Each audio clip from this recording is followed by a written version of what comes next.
On s'est mis il y a quelques années à travailler la traduction des droits culturels dans les politiques publiques, avec un énorme enjeu de pouvoir faire en sorte que chacun dans son métier, dans son action, nomme là où il est, lui, comment se traduisent ces droits culturels dans ces mots, avec une vraie spécificité. La déclaration de Fribourg pose un cadre, rassemble des droits et donne de la pédagogie sur ces sujets-là, mais il y a un enjeu très important à ce que chacun y mette ses mots et chacun analyse les conditions de prise en compte de ces droits culturels pour les personnes qui sont impliquées dans vos actions, vous y compris. Nous avons nommé entre nous les petits cailloux que nous avons dans la chaussure. Donc c'est toutes ces petites tensions que l'on ressent quand on exerce nos pratiques. Moi je vais là. Et je pense que ça va. Moi j'en fais. Dans l'espace public, ce que lui que tu as fait avant, je pense. Il y a des super œuvres voici.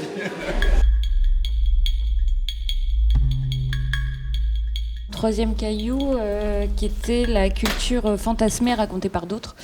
Les autres dont on fait partie, puisqu'on est à l'initiative de ce projet de portrait sonore. Elle n'est pas née des gens, elle est née de notre volonté. Et c'est nous qui en avons fait un petit peu l'injonction. Donc on se pose la question de à quel moment l'absence de désir des gens fait que nous, on a le droit de prendre le relais, à quel moment on est légitime. Donc ça pose la question de vouloir pour l'autre, même si c'est sous couvert de bienveillance. C'est quoi participer, à quel endroit ? C'est-à-dire participer, est-ce que c'est... Des fois, il y a une attente d'injonction, une attente de c'est toi le chef, c'est toi le prof, c'est toi le machin. Non, je veux pas, c'est pas là. Et c'est très compliqué parfois d'être dans une dynamique de co-construction. Il y a comme s'il y avait peut-être quelque chose à déconstruire pour arriver à une autre relation.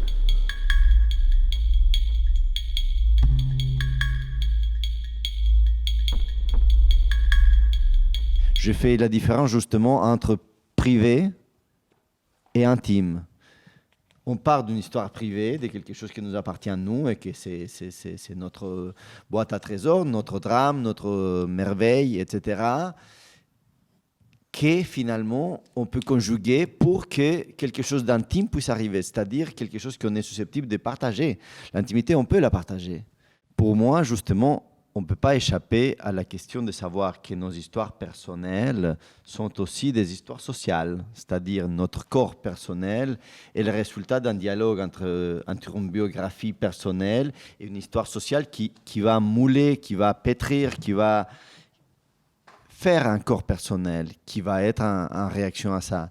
Ma question tourne autour de la réaction, pas autour de ce qu'on a fait de nous, mais autour de ce qu'on fait avec. Qu'est-ce qu'on peut faire avec ? Donc pour moi, une réponse possible, une piste possible, c'est justement la question de la métaphore, c'est la question de transposer.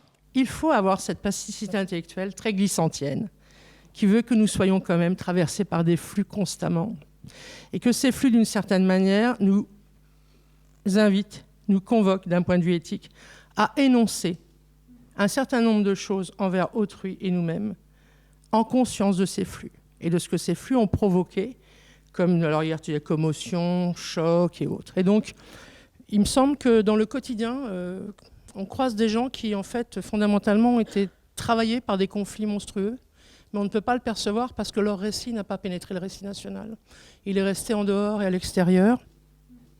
On est en train de, je dirais, enlever une croûte d'histoire qui n'était pas très bonne, et qu'ensemble, on est en train de regarder, comme dirait Chris Marker dans ce très beau film sur l'art africain. Certes, nous avons un passé différent, mais nous pourrions avoir un présent commun dans l'égalité. C'est bon ?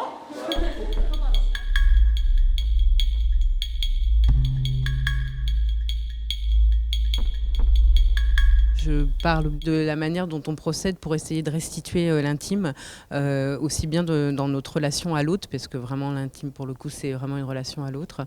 Donc, quels sont nos liens ? Comment est-ce que nos projets évoluent en fonction de nos liens ? C'est-à-dire comment on arrive, comment on est dedans, comment on en sort, nous. Voilà, et ce que ça fait sur nos projets à nous. Si même les mots manquent, effectivement, il n'y a plus de frein à la violence, quoi. Parce que dans ce cas-là, les identités ne sont pas des identités. Les filles, à aucun moment, ne se disent victimes de quelque chose. C'est très compliqué.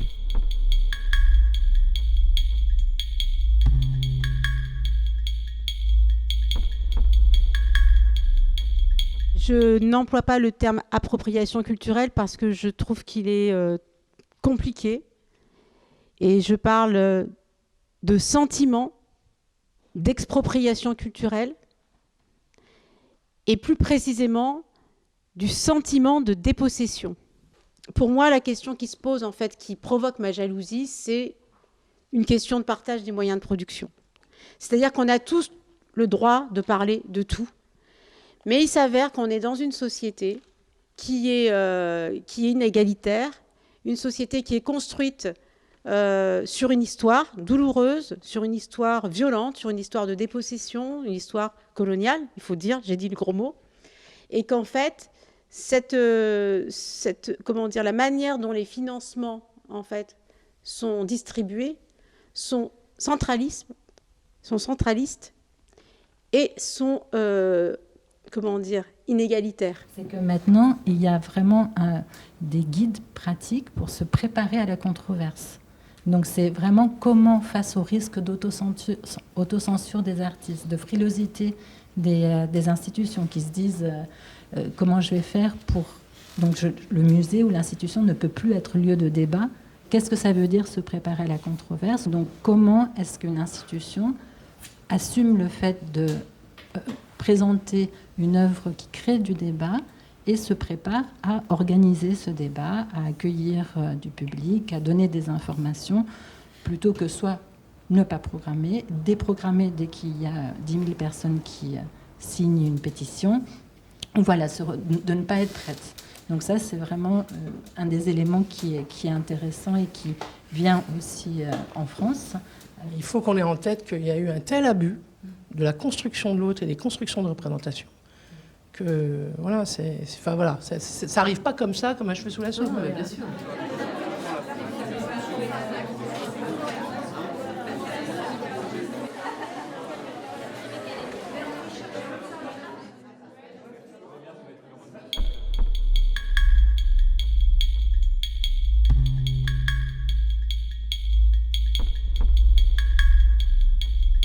Ce qui est plus préoccupant pour moi, c'est cette dimension d'autocensure dans laquelle on s'inscrit très spontanément. Vous imaginez bien quand j'ai travaillé avec des gens qui étaient supposés djihadistes, waouh, les premières choses qui me sont arrivées dans la tête, c'est pas qu'est-ce qu'on peut dire, c'est plutôt qu'est-ce qu'on ne doit pas dire. D'accord ?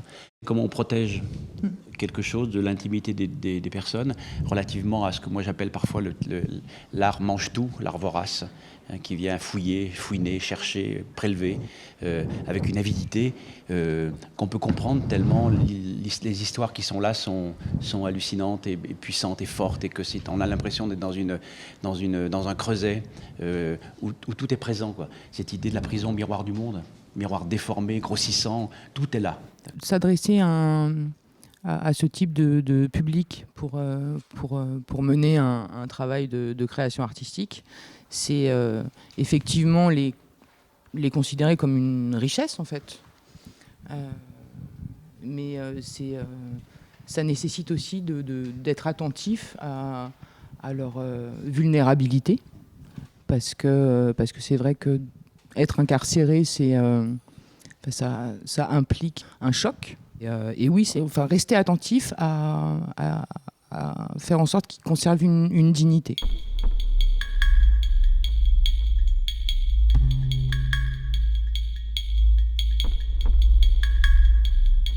En tout cas, nous, on monte une fiction qui essaye de faire que très rapidement, les gens se disent « Ah, mais c'est du théâtre, ou on n'est pas sûr, mais on va jouer le jeu ». Sauf que il y a tellement d'énormes fictions qui sont mises en scène aujourd'hui qu'on a l'air tout petit, et que les gens, parce qu'on a un costard et qu'on va présenter bien et qu'on a 30 ans et qu'on sourit, nous croient de base. Du coup, on fait face à une impuissance de la fiction dans l'espace public, puisque l'espace public est fait de fiction, mais 10 fois plus grande. Les gens ont dit non, on va pas faire de film. Ce qu'on va faire, c'est des toilettes.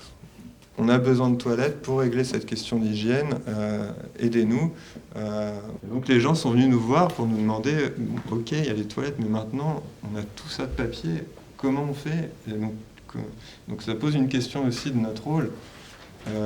Voilà, est-ce qu'on doit intervenir aussi dans l'urgence? Quelle place on a en tant qu'artiste ou structure culturelle dans ce cadre-là? Comment on fait le lien avec d'autres associations, etc.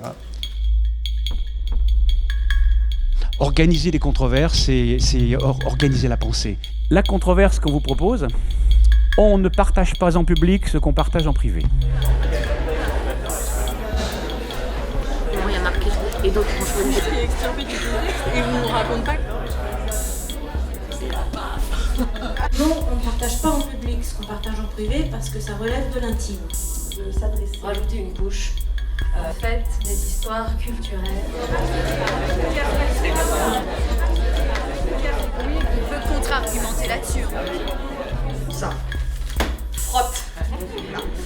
La notion de partage. Puisque dans le partage, il y a la question du don.